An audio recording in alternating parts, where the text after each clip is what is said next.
มางานบนนมัสการพระธาตุสามปางเด้อต้นญาติโยม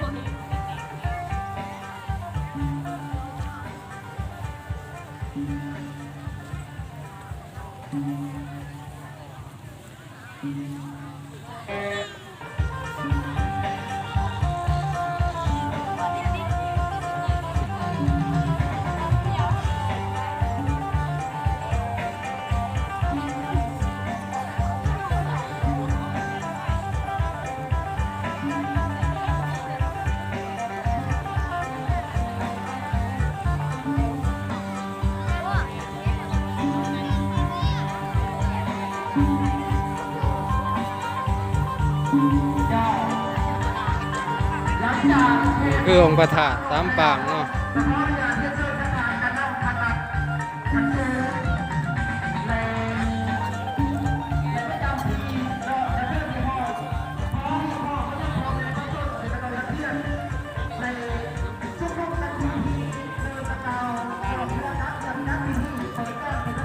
วิดีโอแน่ยังแน่นะ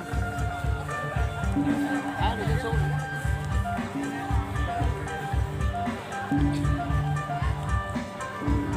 4 รอบวันนี้มาถึง4 รอบวันนี้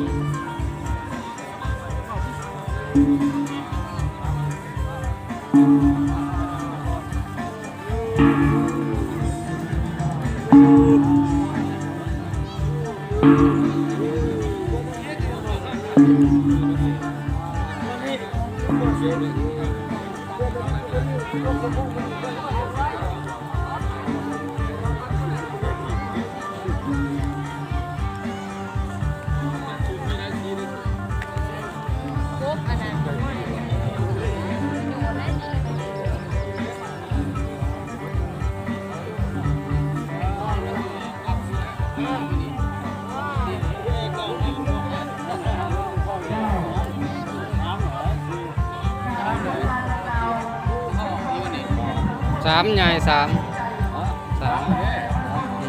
ที่ท่านไปดีนะ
เยอะทุกบ้านเลย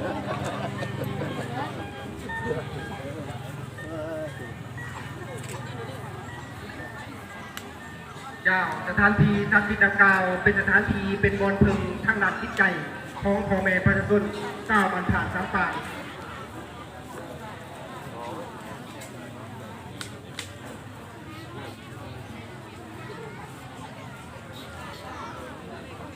ขอเชิญน้องหน่อยนักเรียนและพ่อแม่ประชาชนให้เกียรติเขาพวงอยู่ในพิธีเปิดงานนมัสการประธานสามป่างอยู่ในเนินประธานสามป่าง